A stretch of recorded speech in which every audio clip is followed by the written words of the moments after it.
What's up guys, Nathan here. After making my two big league starter videos, I decided it was time to take a chill pill, relax, take a day off. But now I'm super excited for Path of Exile Legion, and I wanted to make a couple more league starters, but this time I wanted to try to get a little bit experimental.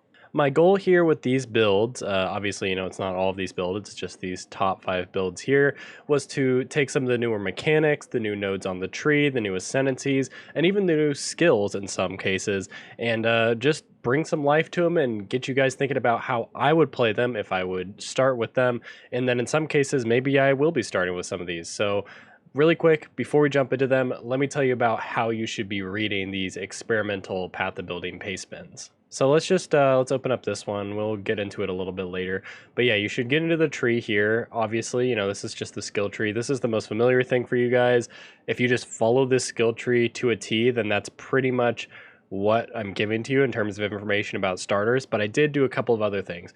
If you look at the skills, I put 0 skills in here, and the reason for that is because a lot of the time I'm going to be using supports and skills that don't exist in Path of Building yet, or they haven't been updated yet. And if I start putting skills in here, people are going to start looking at DPS numbers, and a lot of the stuff I'm saying in this video are just going to go over your head because they're going to be like, oh, this is like a 20k DPS build, why would I play that shit? So instead of that, I did fill in some of the items, but what I chose to do with the items is I filled in what I thought were the most important items for the build that you should be targeting, whether you're league starting or playing this later on in the league. For example, here, this staff has a castable channeling on it. That's really important for the build.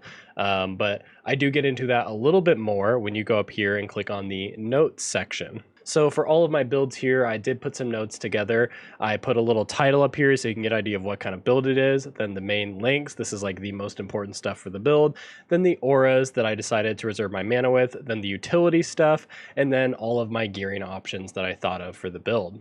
Pretty much the only required stuff to follow along with my build is for you to use the tree and then take a look at my main links and auras. Everything else here is basically just recommended and completely theoretical. And then you can see even in the case of the main links and auras, I'm not even sure sometimes. I put some question marks and some parentheses. More than anything, these builds are just to sort of get you thinking about what I think are really solid experimental starters and that I would be willing to try if I could try all 5 builds. But I probably won't, but I'll try one of them. Who knows? I don't know which one. Maybe we'll see. We're going to have to watch the video to find out. Okay, since we're on this build already, let's talk about the very first build I worked on, and I worked on this one earlier today when my friend from the Discord, Picnics Never Calm, messaged me and said he really wanted to play castable channeling Cyclone Blade Vortex. I think he specified Pathfinder, I'm not 100% sure, but all I know is he really wanted to play castable channeling Blade Vortex, which is reasonable because Cyclone and Blade Vortex obviously have the very similar idea of getting this like AoE damage around you and then just moving into enemies. So they have a lot of synergy in that regard in terms of how you're mechanically positioning yourself to deal damage. And then now that Cyclone has a channeling tag, you can bypass the relatively crazy mana cost of Blade Vortex and the kind of annoying upkeep of having to cast it over and over again while you're mapping. This problem was also solved by cast on crit Blade Vortex, but again, I think just because of the nature of only needing to cast a certain amount of Blade Vortexes before you reach that peak DPS, I think castable channeling has even better synergy, and let's talk about some of the decisions I made. So first of all, I did choose to go Pathfinder here, and the main reason why I went Pathfinder is because flask uptime is crazy, movement speed is really fun, and then Veteran Bowyer actually has like pretty decent synergy with Blade Vortex because you start as base physical and then you can gain a little bit of elemental and then you can get some elemental pen, which is nice because usually when you're converting fully over to elemental, you're not going to be all of one element, so having just generic pen is pretty strong from this node. So yeah, I just started out, grab some life here, and then because you're a Pathfinder, you almost always grab these flask charges gained nodes. They're really strong. Grabbed phase acrobatics because, you're going to be evasion based. Why not just get a little bit of survivability there? Then up here, just sort of made my way towards the witch side of the tree, grabbing a little bit of life, more flask stuff, a lot of life here. A little bit of duration. I chose to only take 1 duration cluster because I figured you're going to be replenishing your Blade Vortex stacks more easily than a regular Blade Vortex build, so you don't need both of them. Then I went up to here, grabbed Elemental Overload. This should be honestly the thing you rush. I would probably just literally come out of here, go here, and then fucking run right up to Elemental Overload because that's such a big power spike while you're leveling. Then over to the side here, grab a little bit more life, start grabbing some damage here, start grabbing some real damage here, get your conversion going. This is where you're going to really start see the damage popping up, because you'll be converting more than just 50% of your damage. Then I decided to take the global minion damage node, because there's just not a lot of ways to scale generic Ellie, but this is a really nice one if you're not going crit, that is. This is a non-crit build, obviously. And then we go over to the right, grab a little bit more life, grab this amazing flask wheel right here. In case you guys don't know, this is one of the best nodes on the top side of the tree. This whole wheel right here gives you a bunch of movement speed, damage, flask effectiveness, and if you're a Pathfinder on this side of the tree for whatever reason, it is fantastic, because, you know, just having the extra effect of your flasks with your permanent flask uptime is out of this world. So yeah, that's the tree. Nothing really crazy here. I've actually played a very similar tree before when I played self-cast Blade Vortex and Flashback, and I think this is probably just going to be an objectively better version of what I played in Flashback. So for the items, so here's some interesting choices I made with the items.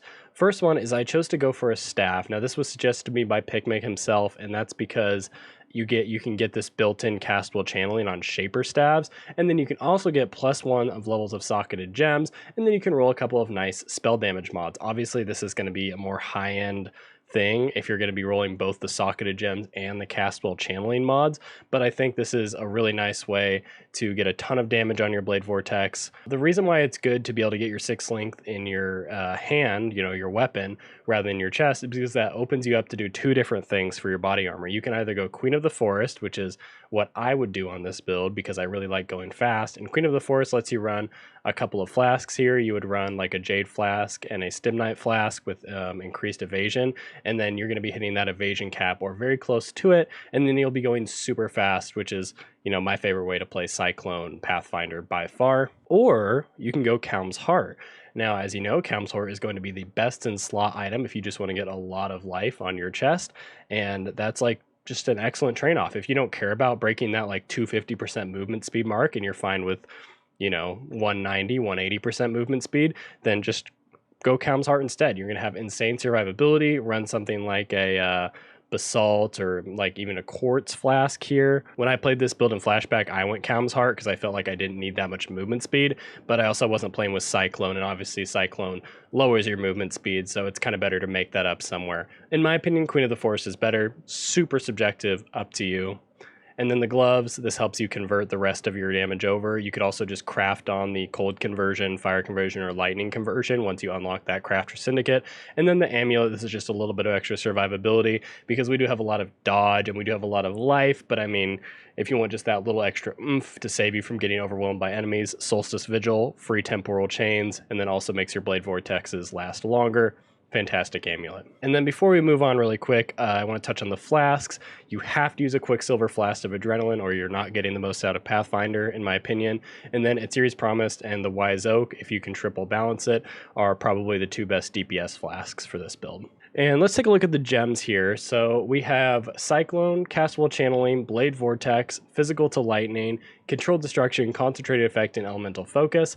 The only thing that will change here is you would use an Empower instead of Physical to Lightning here, just if you manage to fully convert your damage via other means. The other means is a Watcher's Eye, and I'll talk about that in just a second, but this is in all likelihood you're going your 6/7th link. If you only have 6 links because you don't have that staff yet, I would probably drop Ellie Focus, but you could also drop Conk Effect and get like a bigger AoE on your Blade Vortex. As far as auras go, this is kind of another iffy thing. I'll get to that in a second, but you definitely run Hatred, and then you definitely / probably run Herald of Ash, and then you might as well just stick like a low-level Clarity in there just to make sure that your Cyclone doesn't use too much mana. It probably won't because you're not really supporting it by much, and the mana cost of Cyclone is now like dirt cheap. I think it went from like 12 to 2 this patch. So, and then you have your utility stuff. This is just some decisions I made about what to do with your extra sockets. You could do like a phase run setup and go really fast. So after you hit your max stacks from channeling Cyclone, you just mash phase run and just take a little run. Then Temporal Chains, Blasphemy, Increased Effect, Enhance. This is what you would use if you had Solstice Vigil. Otherwise, you're not going to have the mana for that. So don't even consider this until you get a Solstice Vigil. And then you have Flame Dash or maybe Frostblink, I don't know. because we haven't seen how it works mechanically. I think it's going to be better than Flame Dash for the purposes of this build, but it's hard to say. And then faster casting, which again, I'm not really sure because we don't know how fast movement skills are going to feel if you really need to use a socket for faster casting or not. And then I just talk about the gearing. I kind of mentioned that over here in the items, so not a lot here. A couple of interesting things though. The Watcher's Eye, the reason why I kind of put that in parentheses a couple of places is you can get Watcher's Eyes that one, convert your physical to cold damage. So if you can get that for hatred, then bam, you no longer have to use physical to lightning, and you can use it in power 3 or level 4. That would be way more damage. So if you can get one of those Watcher's Eyes, it is a very specifically, let me just show you what the mod looks like, just so we know we're all on the same page here. It is hatred.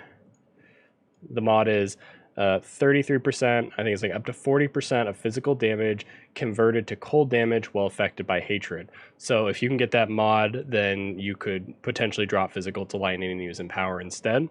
Another cool option for mods, if you want to get, is a Vitality mod, because this build doesn't have any leech in it, which isn't a huge deal because Pathfinder gets insane uptime on life flasks, and life flasks are extremely valuable sources of healing. And if you can really just life flask every 5 seconds to sort of keep yourself topped off, you don't really need leech.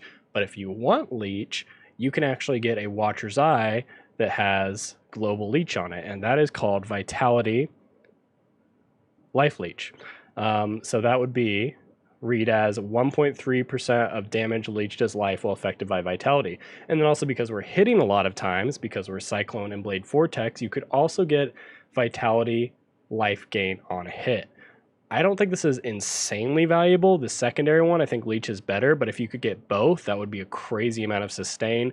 So I think the ideal Watcher's Eye for this build, if you want to use Vitality to give yourself a little bit of life leech and sort of top off your survivability, would be that hatred conversion, the damage leeches life, and then life gained on hit for enemies hit or whatever. That's an insanely expensive Watcher's Eye, by the way, in case you're wondering. So this is a very top end stuff, but these are just some ideas to sort of solve the sustainability of this build. I think it's fine. I've played builds with no leech and just relied on life flasks by playing Pathfinder. It's not a big deal, but if you're one of those people who can't like function without insane regen or life leech, this is something to look into. And then, of course, you know, your duel should have life, global fizz for Blade Vortex, spell damage, area damage, and then the rest of your gear should just be life, evasion, and dodge. More than anything, just life, but evasion and dodge won't hurt because you are invested very slightly in evasion and very slightly in dodge. So yeah, I think this is a really cool build. I think a lot of people are thinking about this, but it's going to get overshadowed by a lot of the pure melee stuff. So if you want a build that's probably going to be a little bit off meta. I don't think the gear is going to be ultra cheap or ultra expensive because it's just sort of generic good stuff, not specific spell stuff. But if you like Blade Vortex and you want to play around with a nice fun Cyclone and you want to map really fucking fast, this is a good build for you. Okay, so the next build I have for you today is a build you've probably seen on a lot of starter lists, but this is my personal take on it, and this is the Berserker Cyclone build. That being said, I kind of put my own spin on it based on a build that Mathel did. I think it was back in either Incursion or I think it was Bestiary Flashback, but it was a Debion's Dirge Berserker Cyclone. And then again, I took it a step further and made some more serious investment in warcries. And I'm going to explain all the cool little tidbits about this build in just a second, but let's look at the tree really quick. So this tree, you know, you just grab some life here, you go down, and then I think the most ideal way to build this tree is to probably go down this way and grab this little guy here so you can get a little bit of movement speed, a little bit of regen. Grab this warcry node for instant warcries. Go down here, get this weapon range thing. That's pretty important because Cyclone scales very well off flat weapon range. And then go over here, get some more regen. Go over here, grab some of this life leech, and then grab this cool little node that gives you frenzied endurance charges when enemies are hitting you while you're cycloning around. Then over here, you can go down to the left. This is the new hot like survivability node, which is +1 to all max res, Soul of Steel. You pick that up, you grab a little bit of life, and then you grab Inexorable because this build is playing around with the idea of investing in armor. Armor is something that's traditionally been something you need a lot of to like really feel the benefits of, and it's still the case, but it's a lot easier to get a lot of it. So I'm kind of experimenting with grabbing these nodes that I think most people will completely just ignore, because this gives you some nice endurance charge generation, as well as a little bit of regen when you get slapped around, and then huge amounts of armor. So just kind of an interesting thing I'm going for. Then after you've gone for the left side of the tree, you want to go up here.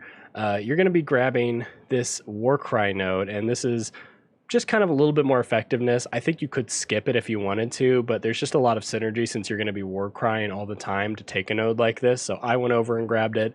Also, no mana. I mean, I don't know if that would even be noticeable, but I guess that's nice. You go up here. Then you want to grab LE Overload. You could actually rush LE Overload from the start if you just want a lot of damage, but you go up, grab LE Overload because this is not a crit build, but is a big elemental build. You go down here, get a little more regen, then go off to the left, get some generic LE, some generic pen, and a couple of jewel slots, and then big life. So all in all, you can see this build has a couple of interesting things. It has a shit ton of life, not a ton of damage, and then warcry investment. But that's kind of the beauty of Berserker. Let me show you this. This is the Berserker wheel I went for. Again, kind of a non-standard one, but I'm convinced this Crave the Slaughter into Rite of Ruin is so much fucking damage. Like, you're kind of just covered here. So as long as you grab this here, I think first 2 lab points, I think these are excellent choices. And then we go Aspect of Carnage. Aspect of Carnage is just like a big old more multiplier, and for me, these 2 nodes will cover all of the necessary increased scaling that we're not really getting on the tree. We're getting a little bit, but not a ton, and then this is going to be the big more multiplier to really push your damage over the edge. And then we go Warbringer over here. Warbringer is a node that has so much synergy with this crazy warcry build that I'm going for, and I mean, I don't know. It's not the new Flawless Saturday or Blitz nodes, but I think it just makes sense for this. And we don't really need a ton of leech because we're already getting that over here. In fact, we don't have to get hit, and we're still getting some bonus maximum life leech per second with this node. So yeah, that's the tree. Now, the items are where things start to get a little bit cool, in my opinion. We have the Debion Sturge axe, and in case you guys don't know much about this axe, it is an axe that has a fuck ton of flat cold damage added to it. It gives you movement speed, and it gives you a fuck ton of elemental damage when you warcry, and then it knocks enemies in an area back when you warcry. That increased elemental damage is local. That's absolutely bonkers. That is so much LE damage, and because all the damage we're scaling on the tree is just generic attack damage, generic attack speed, and then stuff that's related to axes as well as channeling skills, this is just going to be a huge chunk of flat damage, increased damage. It's just going to feel great. Then we have Kalam's Heart, which is kind of just the no-brainer because we're using a 2-hounder. We might as well grab this thing here. And then we have Empire's Grasp, but this is kind of what solidifies, one, the fact that we are actually investing in armor. You're not going to get 900 armor on any other piece of gear. And then the knockback direction reversed, it's kind of a meme, but at the same time, it's like what makes the whole warcry thing work, because you're going to be knocking enemies back. If you do that, the build will feel horrible. If the knockback reverses and pulls the enemies towards you, the build is going to feel damn good. And then we have a impressence here, a cold impressence. I don't think this is going to be a popular impressence. I think this might be one of the worst, this and then the lightning one. So you should be able to get this one for relatively cheap compared to the other impressences, but this is basically just free frostbite, a little bit of life, a little bit of flat cold damage.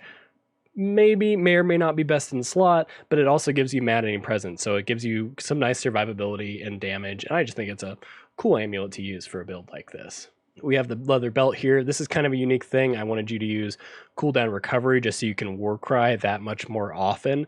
And then as far as flasks here, the only 2 major ones for me is I feel like Wise Oak, because there's not a lot of cold pen. You want to balance yourself to get cold pen on your Wise Oak.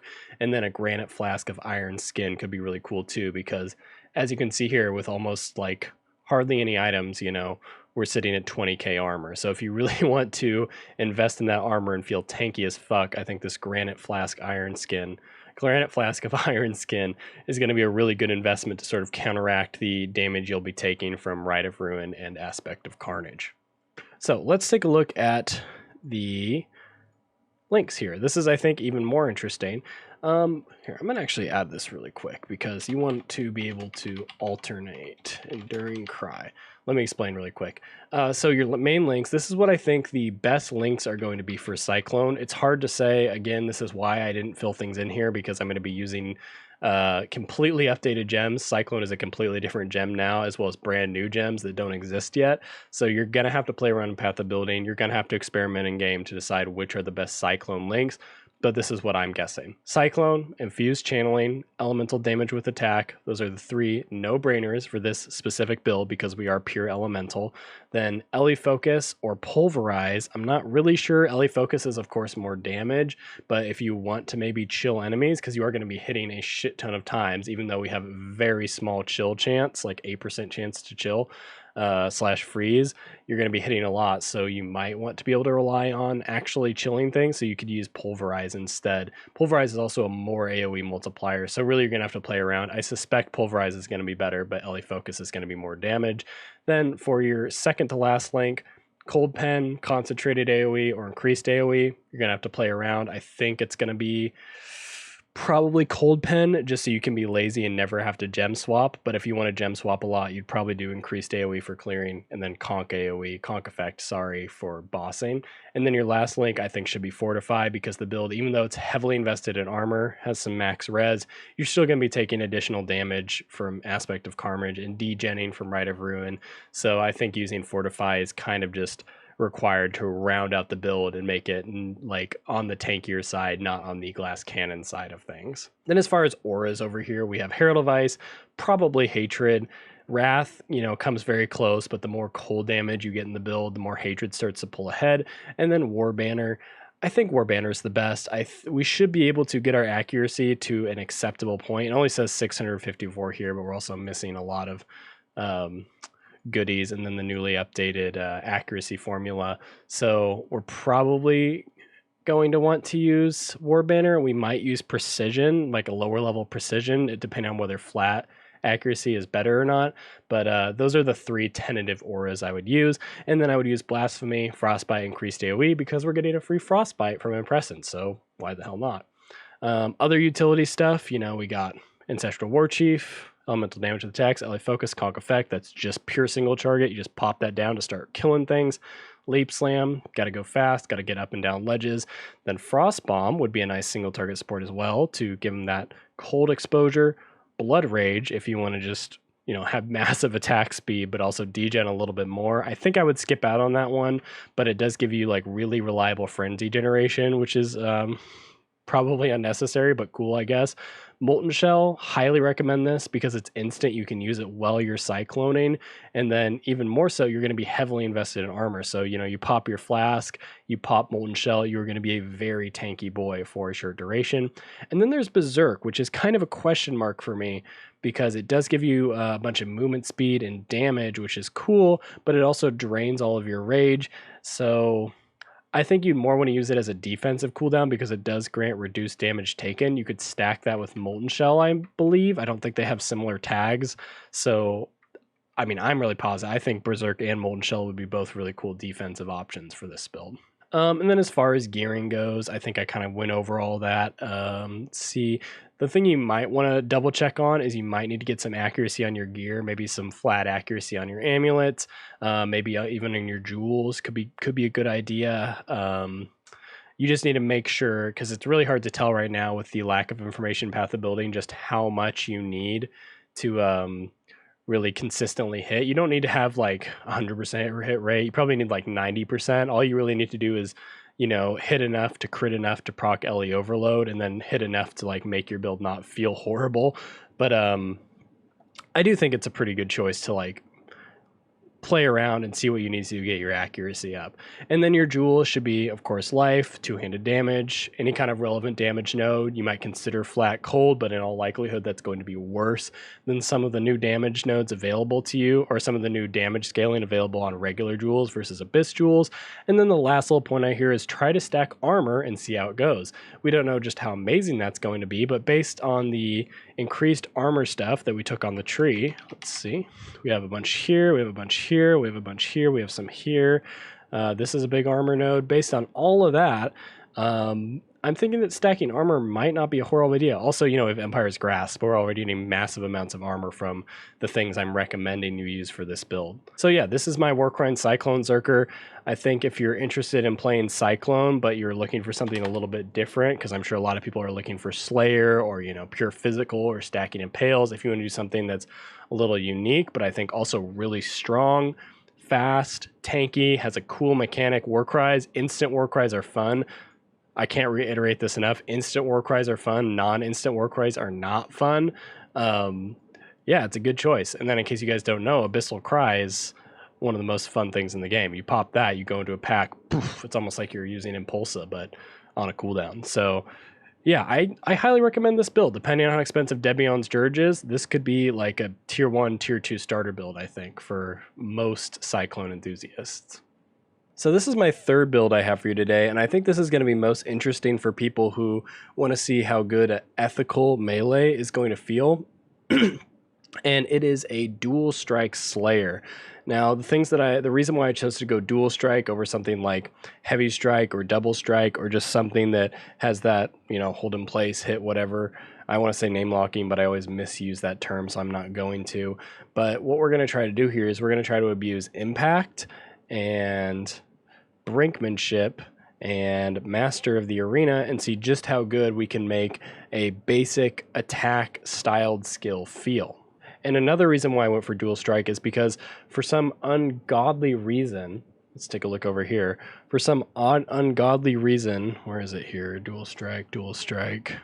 For some ungodly reason, dual strike was granted all of these crazy crit stats, like 127% increased critical strike chance, 100% more crit strike chance against full life enemies, more damage with hits and enemies against full life enemies. This is just like the I want to hit you hard, I want to hit you once, and I want you to die skill. So yeah, and then also Slayer, of course, has gained access to being a dual wielding ascendancy again, without having to sacrifice minor nodes, of course. So just a lot of cool things going on, and that's why I chose to make this build. The tree is pretty, I want to say pretty standard, but there's really no such thing as a standard tree these days. Start over here, grab a little bit of accuracy, making sure we're capping our accuracy, getting as much accuracy as we can without going overboard. Down here, I did also decide to go full leech. Like, this is a 100% leech invested tree, and that's just because, you know, it's Slayer, and as much as I love Headsman and Bane of Legends, you don't really need the movement speed from Bane of Legends like a Cyclone build, and Headsman is cool, but I feel like Overwhelm is giving us that damage multiplier anyway, so I figured I would just go all in and invest in leech. So here we have a little bit of max leech rate over here, a little bit of max leech rate over here, and then of course Vol Pact. So this is like a fantastic face tanking build in my opinion. Assuming you can not get one shot, this is going to heal you up from 0 to full in like half a second every time. We go over here, we grab these crit multi-nodes, we grab these sword nodes, get a little bit of life over there. We also grab these sword and crit nodes. This is kind of just like the old Mathel crit tree when he started doing his Pog Champion back in Bestiary.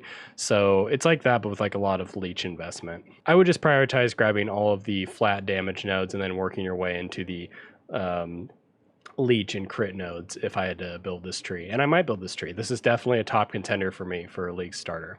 Okay, let's talk about some of the items here. The items I chose, obviously, this looks a little wonky. I put 2 Dreadbeaks here, and that's just because you want a nice high DPS one-handed sword. You could just use like a foil, stick a physical foil in here. Something like this that would also sort of accomplish the same thing. You just want a high DPS one-handed sword, ideally with 0 crit. That's the problem with foils, is they do have base crit, but you don't want to have any increased critical strike chance at all, because that's kind of just anti-synergy. You don't really want to waste a mod slot on that when you're getting this flat 8% regardless of what you do. Also, for your items, I went for Star Conjas because this helps round out your decks a little bit, and which of course pushes your accuracy up, helps you hit that accuracy cap. For this build, it's important we hit the accuracy cap. It's not like the Berserker build. You really do not want to miss with this build. And then for my body armor, obviously this is insanely high budget for a starter. You don't need to fucking use this. Please do not feel like this build is a turnoff if you can't afford this item. But Farul's Fur is really cool because it gives you free power charges, which is fantastic for crit. It gives you free frenzy charges, which is fantastic for literally everything. And then of course it gives you just the aspect of the cat stuff, which is chance to avoid damage and all those goodies. And then the amulet, there's a lot of things you get on amulet for crit builds, but for this specific one, since we're investing in max leech, an elder amulet with that maximum total per second from life leech is going to be more or less best in slot if we're going to be capitalizing on the survivability and trying to maximize our face tanking potential. And the only other required piece of gear here is the diamond flask, and that's just because for some reason there's a lot of people I've spoken to in my Discord that seem to think you can play crit builds without a diamond flask. That is incorrect. You always run a diamond flask on a crit build. No questions asked, unless you're hitting 100% crit without one, which is very unlikely unless you're playing a weirdly invested crit assassin. Okay, so for the links, again, these are going to change depending on what is the best and what feels good, but I want you to just mess around and try these out. We have Dual Strike, Melee Splash, Ancestral Call, Melee Physical Damage. Those are the 4 100% ones. I am certain those are going to be the best or very, very close to the best. And then Multi-Strike, which I'm not 100% sure on, but I still think is going to be really good for clearing with these kinds of skills. And then for your last link, it's pretty hard to say. I think Close Combat is going to be the most insane damage one. I think Rage is going to be good for damage and clearing, especially if you have shittier weapons. Shockwave is one that I'm interested in, but I really cannot tell if it's going to be useless or bad or somewhere in between. And then Fortify, not Fortify, Fortify, of course, is going to be an excellent choice if you want to get that extra survivability, and then a little more multiplier on top of that. So hard to say, but those are all really viable options. At least the first 4 are 100%, first 5 are like 80%, and then you figure out what you want for your 6th link. As far as aura stuff goes, we have Herald of Purity, Herald of Ash, War Banner to finish capping that accuracy, and then Aspect of the Cat crafted on somewhere.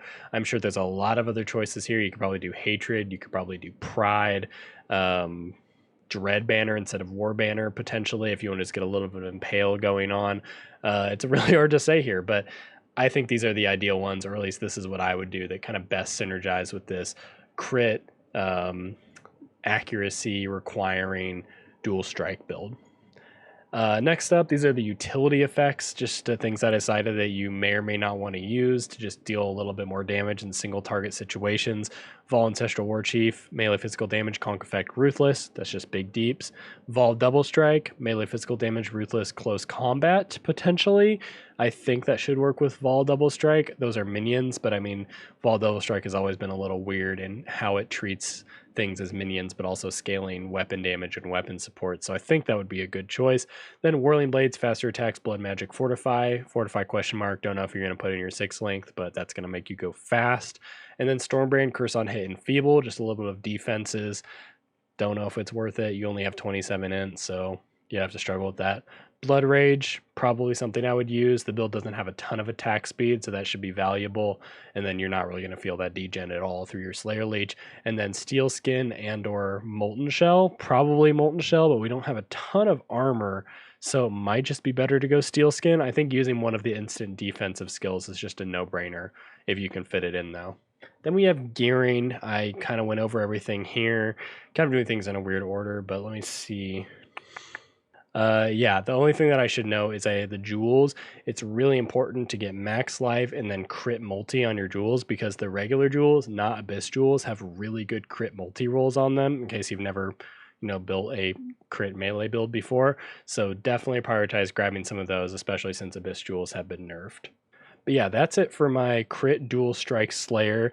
I recommend trying this out if you want something really tanky, and then something that is a very sort of ethical, traditional melee skill. Got to get in your face, got to hit those enemies if you want them to die, but potentially clear a little bit better because of how melee splash has been reworked to be so damn effective for clearing. Fingers crossed. Okay, so next up we have a build that, in my opinion, is the most exciting and the one that I'm most likely to start with, and that is the armor-invested perforate Gladiator. Now, the big question mark with this build, and I'm going to say this before I even start talking about it, is we don't know how mechanically strong perforate is going to be. The extent of the info we have on perforate is it's borderline useless. We don't know how big this sand stance is. We don't really know how big this scales with AoE.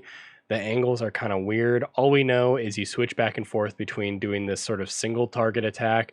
And also, we don't even know how melee this is. It shows it right next to him, but like, what if you have some weapon range? Like, how far away can you cast this from? There's just a lot of question marks about how this skill is going to mechanically work, and that's going to be 100% the deciding factor for me. So back to the skill build, let me talk about the skill tree a little bit. It's a very ugly skill tree, and that's mostly just because of like how much of a hot mess the duelist is area right now, or the duelist area is right now. But yeah, you start here, you grab this damage. You're mostly not getting too much attack speed on the tree, and I'll explain that in a little bit. But you're just grabbing damage, two-handed damage. This is a two-handed gladiator build, which is just kind of a fun choice I decided to make. Get your leech over here. This is kind of messy. You get Crimson Dance and these nodes right here, and this just helps you at 100% chance to bleed. And I just figured if I already had 100% chance to bleed, and perforate already has pretty high base damage, and this is a pure physical build, I decided I would just grab Crimson Dance. I don't think it's too big of a wasted point. I don't know. This is just kind of a question mark. I'm not a bleed guru, but I figured why not grab it. And then we grabbed Impale here. I'm not going to get too into it. I will link a really cool video by Don the Crown, who plays a lot of melee builds, specifically melee champions, where he talks about how fantastic Impale is. And I think Perforate is a really good candidate for Impale, because when you're in single target mode, you get like 4 hits per click, and then when you're in AoE mode, you get these big base damage hits. So when you're in AoE mode, you're going to be doing like big bleeds, and then when you're in single target mode, you're going to be getting big impales. And I think both of them have their benefits, and you can kind of switch back and forth, rack up a bunch of bleeds, and then do a bunch of impales depending on which stance you want to be in. So yeah, trust me, these are really good nodes. Then we go over here. Got our boy Inexorable. This is, I've sort of talked about these nodes. Soul of Steel is the go-to survivability node. A little bit more impale effectiveness, which is of course welcome for this build. Get a little bit of damage over here. Life. This is kind of an awkward node here, but it's just you don't really need these, but you kind of need these, so that's why I chose to path this way. We got Resolute Technique. People are probably going to flame me for that because it's so easy to get accuracy now, but I figured we're just going to be all-in so much on bleed, and we're going to be counting on impale. Like, we just want to hit, you know? We don't want to have to worry about rolling for accuracy at all. So that's why I grabbed that. And then went up here, grabbed Devotion. Yeah, not much else to say here. Let's talk about the gear a little bit. Oh, actually, I did choose to go Oak, which is probably the biggest, like, forehead build decision I've made in a while, and that's just because the life regen is nice, the fizz reduction is good because we have actual investment in armor, so like why not get a little bit more fizz reduction, and then fizz damage because we're RT and we're going to be going impale and we're going to be going bleed and we're going to be going hit based. Yeah, all of these mechanics put together is kind of just like, why not get some fizz damage, you know? I went Gladiator, but I really am not 100% sure. The main reason why I went Gladiator is because we're going to be switching back and forth between Blood and Sand Stance quite a bit, and you get 20% more attack and movement speed. That is exactly what you need to make an attack build feel good, in my opinion. So this might not be the ideal DPS setup, but if we go this, and then we go Outmatch and Outlast for just a little bit of damage while we're clearing, and then we go Blood in the Eyes and Gratuitous Violence, we get those bleed explosions. So I'm hoping this is the more budget clearing, fun, feel good ascendancy choice. That being said, I think the big damage ascendancy choice is going to be Champion or Berserker or potentially Slayer, but probably Champion, because the synergy for Master of Metal in any kind of impale build is just... But I went for Gladiator, so make your own decisions. There's a lot of viable stuff right now. Okay, so as far as the items I chose go, I went for Starforge, and that's just because this is a pure fizz build. 700 DPS, two-handed weapon, gives you a shit ton of life, gives you AoE. I don't know how important AoE is going to be for Perforate, but I imagine it's going to be at least noticeable. So that's why I chose to go for Starforge here. Then I went for the Brine Crown, which is kind of a weird choice, but we're kind of invested in armor, you know? And if we go over here and we say, are you always stationary? Brine Crown gives us up to 10k armor. So I kind of feel okay about that choice. Like, it's a lot of life, cannot be frozen, free armor. I mean, I don't know. There's just kind of a lot of stuff to love about this item. It's just kind of sleeper. They did buff it a couple patches ago, but I still haven't seen people talking about it. I assume we're going to be seeing more people talk about it soon. So pick it up while you can. Then we have Kaum's Heart, big life. Nothing to see here. It's a two-hander. It's been featuring prominently, and that's because we are entering another life-based attack meta, and yeah, Cam's Heart is going to be great again. Tomb Fist, just so we can get Intimidate into the build. You could also use a Belt of the Deceiver, but I just felt like sticking it in here. Yeah, let's look at some of these notes. So these are the main links. These are going to change a lot depending on what's great, but I chose to go with Perforate, Brutality, Impale, Pulverize, Melee Physical Damage, Maim, Multi-Strike, Shockwave, Fortify, Con Effect, or Increased AoE. I really don't know which is the best here. I don't even know if Pulverize is that fantastic. The only ones I'm really sure of are Perforate, Brutality, Impale, Melee, Fizz. And the reason for that is just Impale effectiveness is so damn good if you use the gem and you're hitting 100% Impale chance. And then Brutality, we're not going to be dealing Elemental, so why not? So those are the no-brainers, but you are going to have to play around over here. If I had to pick, I would suspect Multi-Strike or Fortify would probably be the top picks here for me, but hard to say. Then we have the auras. Pride is just a fantastic aura for pure fizz builds. Dread Banner, fantastic for Impale. Blood and Sand, absolutely required for this build because you need to be able to switch back and forth between having more AoE and being able to use that Sand Stance version of Perforate, or being in Blood Stance and having more damage and doing that single target mode. And then Herald of Purity, if you can fit it in here. Obviously, we're a little tight on mana reservation, but if for some reason the build still works with it, why not? Go for it. Back on the utility stuff, we have Vol-Ancestral Warchief, which is, of course, a staple of these melee builds. Brutality, because we're pure fizz. Bloodlust, because we don't want to inflict bleeds with Vol-Ancestral Warchief, because it's not hitting as hard as our Perforates. So Bloodlust, and then also it'll deal more damage because we're bleeding the enemy. Then Ruthless or Conk Effect, I don't know which is more damage, one of those probably.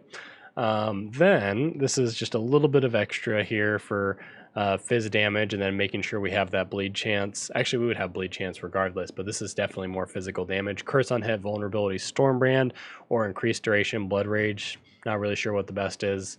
Up to you. I would probably do Blood Rage.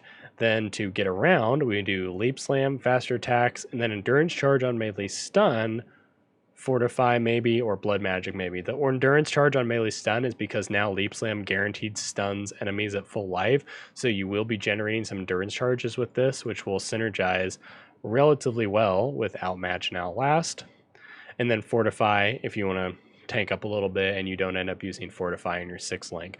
And then Molten Shell I think is going to be fantastic here because we are invested in armor, just ever so slightly. Let's see if there's anything else here you need to know. Uniques, of course, very specifically recommended here. At the very least, Starforge and Brian King's Cloud and Cam's Heart I think are really good. Tombfos is good, but not as huge of a deal. You're going to need to get more intelligence and dex on your jewelry, so make sure you keep an eye out for that, especially if you decide to do the Curse on Hit Stormbrand setup. Try to get some armor. Yes, very helpful. And then for your jewels, you're going to want life, global fizz, damage with swords, and or attack speed. No crit multi-stats because we are resolute technique. And then the rest of your gear should be life, as much flat fizz as possible. So like steel rings and shit like that could be really good. And then attack speed where possible. All in all, this is probably the riskiest build I have for you today because we have no clue. Like literally from level 1 is when you get Perforate, but we still have no fucking idea whether it's going to be good or not. So, and then also I chose the Gladiator, which is also kind of a question mark play when Champion is clearly going to be more damage. Crit Champion would be so much more damage than this, but I still think this is going to be more than enough because all of the bleed, pure fizz, brutality, and pale is just going to synergize together. And I imagine you're still going to be able to just delete everything through like early red maps. So, yeah, I think this is the most exciting build. I'm probably going to play some variation of this. Maybe Champion. I don't know. Probably Gladiator. I like to watch things explode. Makes the game more fun. Okay, so for the very last build I have for you guys today, this is a build that I have played in the past. I played this back in Incursion Flashback, I want to say, and it was okay, it was fun, but the damage was kind of low and the build just felt a little bit wonky just because any kind of melee skill that fits the bill of the skill that I'm going to talk about in 2 seconds kind of just always felt wonky. Before this patch, of course, which is supposedly going to fix everything, and that is Wild Strike Berserker. Now, the whole point of this build is to clear really fast, crit very often, attack super fucking fast, and just generally have like a speedy, unique build that a lot of people won't be thinking of. Well, a lot of people are going to think of Berserker, but probably nobody in their right mind is going to be touching Wild Strike with all the cool new melee stuff. But I think Wild Strike is a fantastic build. It looks fun, it clears pretty fast, and it could be strong for some of the Legion encounters. First up, since I've been forgetting the Ascendancy, let's talk about my choices here. This is the max fucking damage Berserker choices. We have Rite of Ruin and we have Blitz. This is more attack speed. This is a lot of attack speed. This is a lot of damage. This is a lot of flat damage. This is a good amount of crit. This is basically just the I don't give a fuck about any utility. I just want to hit things really fast build. The benefits of this is I'm choosing to grab some life over here, invest a little bit in Soul of Steel over here for max res, go over here, get a little bit of accuracy, come up here, and then grab some of these OP-ass claw nodes. Is the right claw nodes? Yeah, these OP-ass claw nodes, and then grab these really nice crit nodes slash damage nodes slash life nodes to the Trickster start. So all in all, if you've never played a Wild Strike build, this is primarily a clearing build, but I think just because of how much damage is loaded into the Berserker Ascendancy, I think you're going to be able to get very decent single target damage out of this build, even on a budget. So let's talk about the items really quick. The items are kind of interesting. I chose Claws, and the main reason I chose Claws is because there is no way in fucking hell you can sustain the mana costs of a Berserker attacking at max attack speed without some mana gain on hit. So a couple of these Gemini Claws here will give you mana gain on hit, which will completely sustain it. Or you can do a Bloodseeker. A Bloodseeker is cool because this will give you instant leech, which will completely counteract the degen from Berserker. And because you cannot be stunned with Rite of Ruin with at least 25 rage, you'll be able to just sort of sit there and just keep pounding away with the Hellion's Claw. Obviously, it's a lot less damage, but hopefully Berserker makes that up. The only thing that's a little tricky about either of these choices is we don't know how hard it's going to be to get accuracy. I assume you'll be able to get enough accuracy just on a tree like this and then grabbing some on your gear, but if it does prove too difficult, don't hesitate to grab a Lycosidae. You could go Lycosidae Bloodseeker, Lycosidae Gemini Claw, but if you do go Lycosidae Hellion's Paw, Bloodseeker, you need to make some other considerations, and that's going to be a Thief's Torment. This is just a kind of a budget ring choice, and it's budget not because it's super cheap, because it is going to be probably, I don't know, probably not an Exile, but I imagine somewhere between 50 and 100 chaos because of all the Berserkers. But it's a budget because once you have this ring, you don't have to worry about any other itemization in your ring slots. It also gives you quantity, so I mean, you know, magic fine BTW. The other item I chose here is Shroud of the Lightless, and that's because the way Wild Strike works is it takes your fizz and it converts to a random element, and this just has a really good synergy with the penetration on Shroud of the Lightless, because no matter which element it chooses, you're going to be getting some serious pen on that, and that's very noticeable for boss damages, and it lets you do some Abyss Jewel stacking, which of course got nerfed, but you know, maybe that means Abyss Jewels are cheaper. And then, of course, Abyss is a Zana mod this league. So I think there's a couple of cool reasons to use Shroud. Let's talk about some of the notes here, aka the links. And drink some water. I'm a fast talker today. So the main links are Wild Strike, melee physical damage, elemental damage, and then it's kind of hard to tell. Again, we have Rage or Close Combat. I kind of like Rage because Flat Fizz is good if you have lower DPS weapons, like, for example, Bloodseeker Claws.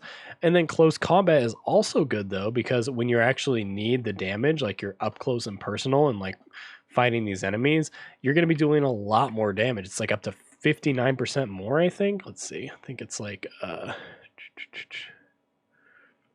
It's 59% more damage. That is insane. So if you're literally like right on top of an enemy, you're going to be crushing them. Then Fortify or Multi-Strike. Fortify, of course, fantastic defensive choice. Multi-Strike, kind of a big meme because you already have a bazillion attack speed. This just gives you even more attack speed.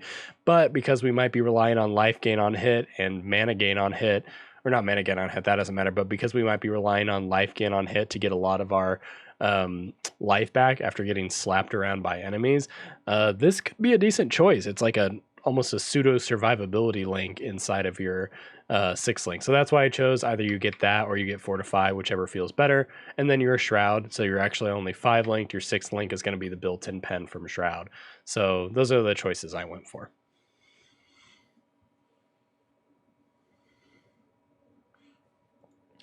Auras, we have Hatred, Herald of Ash, or Herald of Purity, and then War Banner or Precision, and then maybe an Enlightened 4.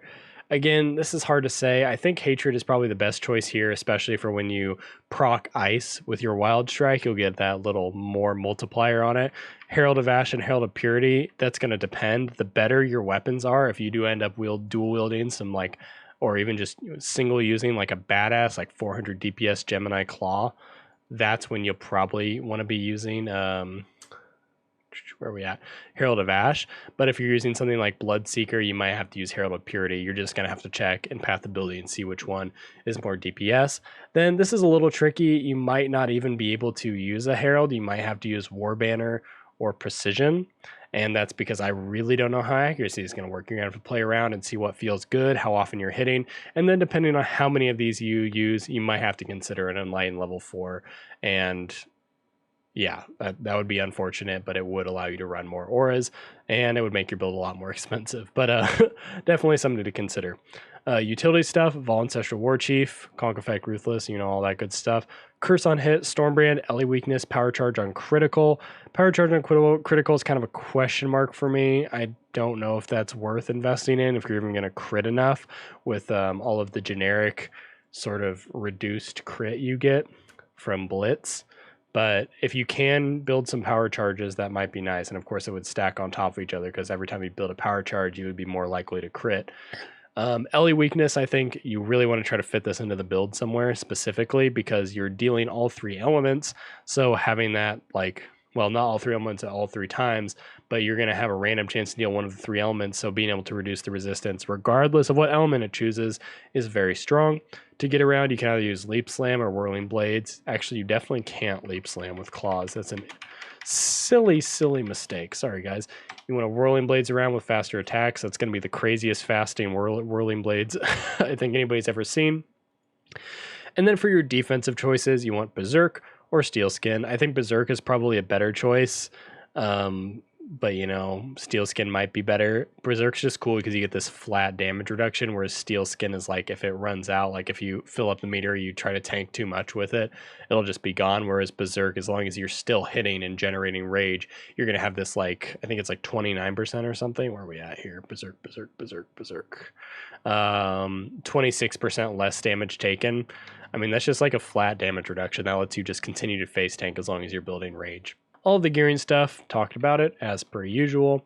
One thing that I mentioned here, you could actually, instead of going for this Soul of Steel bloodless stuff over here, which is good, this is nice, it's a nice chunk of life, but you don't need that much life necessarily. You already have 246%, and then you already, like, Soul of Steel is good, but if you want to try a different kind of survivability approach, you could actually just get rid of that and just go phase Acro instead. And I think that actually might be better. Saves you some more points, and then phase Acro and Acro are pretty damn OP if you're not invested in armor at all, which you aren't invested in armor unless you go Soul of Steel and Bloodless, in which case you kind of are. But yeah, I don't know. Maybe I should change the default to phase Acro because I feel like that might be better. So experiment. Don't forget you got to experiment with your different claws, your blood seekers like Kasade, and then you want to look for your Abyss Jewels. You have to stack Abyss Jewels with this build. I mean, you don't have to, but you should, because Shroud of the Lightless gives you more % increased maximum life per Abyss Jewel affecting you. So I would recommend stacking Abyss Jewels rather than regular jewels, even though you probably be getting a little bit less damage considering you're missing out on those crit multi-stats. But you do need some accuracy, so maybe the flat accuracy that you can get on Abyss Jewels will help you win out. Rest of your gear should be, of course, life, flat fizz, and then any kind of crit chance, crit multi-stat you can get. But yeah, that's the build. That's what I got for you. I think this build might be a little bit harder to do as a starter just because people are going to zero in on the Bloodseeker. They're going to zero on the Lycosidé, the Thief's Torn, the Shroud, and they're going to be like, Nathan, you're recommending this like goddamn 5 exalts worth of gear. This isn't a starter build.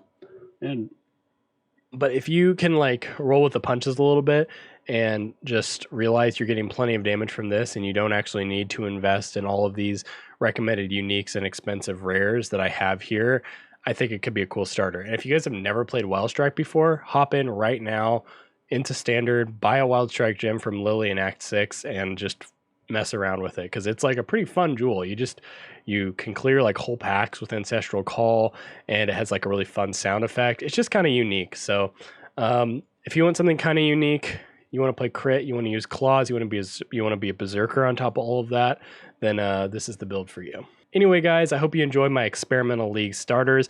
I'm sorry I kind of just went through them blitz style because there was a lot to go through, and obviously I still spent a lot of time, but I would need to go to sleep now because I need a league start tomorrow and it's like 2 a.m. But I just fucking love theory crafting, and I'm so glad that you guys were able to stick around to this part of the video. Of course, this has been Nathan. Thank you so much for watching, and good luck in Legion. Thank you! Hey guys, I may or may not have accidentally almost pulled another all-nighter shit again, but whatever. I'm gonna read my Patreon supporters because I love them, and I have a few new names to mention, so I'm gonna go for it. Thank you so much, Real Human, Pete, Zikrak, Squally, Zoljan, Coda, Julia, Alan, Kepler, Fusk, Putzak, Ori, Heiser801, Olivier, and Ice Dude. Thank you guys so much. It's getting pretty exciting to be able to say a lot of names at the end of this video, and I hope I get a few more because it's going to become a real tongue twister and a challenging one, especially if I keep recording these parts of the videos at 4 a.m. Anyway, if anyone else is interested in joining the Patreon team, you can check me out at patreon.com/NathanBrotherBob. You can see me at Instagram at NathanWalkerYT, and then you can also join my Discord, which is right there in the bottom right-hand corner and consists of a series of numbers and letters that I don't feel like saying out loud. Thank you so much. I'll see you soon, and good luck in Legion.